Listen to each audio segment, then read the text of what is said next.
जय जगन्नाथ। मु रमेश चंद्र नायक ज्योतिर्विद्य आपण मानक शनि महाग्रह संबंध में पार्ट 1 पार्ट 2 रे आपण मानक पुंखानुपुंख भाव अवगत करी। जदि कहार कौन व्यक्ति मानकर संदेह हुए जानवा भल भाव जानती कमेंट बॉक्स द्वारा जनइले मु आपण को पुंखानुपुंख भाव अवगत कराइबी। बर्तमान शनि महाग्रह को रक्षा पाइबाकू हेले शनिकर बीज मंत्र है ओम ऐ ह्रीं श्रीं शनिश्चाराय नमः।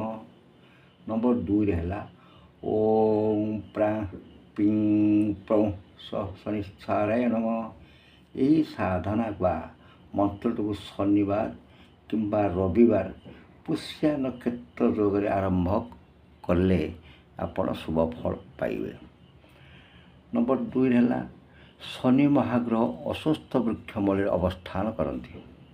सेठा को जाई वृक्ष को पंचामृत रे स्नान कराई धूप दीप नीलपुष्प फल तिलक सोरिष तेल अरुआ चाउल गंगा जल क्षीर पश्चिम दिग को मुह कर अस्वस्थ मूल को ढाड़ी देवे।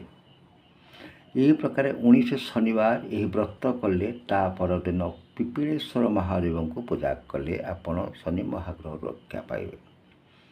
तबटे नंबर 3 है अस्वस्थ वृक्षर चारिपट कला सूता गुराई धूप दीप नैवेद्य प्रदान करी पूजा करेंगे।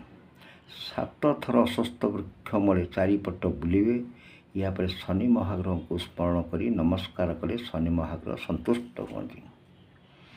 तापर 4 है शनि महाग्रह अशुभ रक्षा पाइबा शुक्ल पक्ष शनिवार दिन से दिन तुम्भल चंद्र सूर्य को तारा सूर्य देखी 1 वर्ष पर्यंत शनि व्रत पालन करेंगे।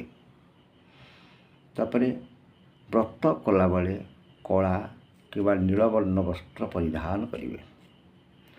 शनि गीता शनि चालीसा पाठ शनि कवच पाठ करेंगे। अधिक कष्ट भोगले महादेव मंदिर रे रुद्राभिषेक करेंगे।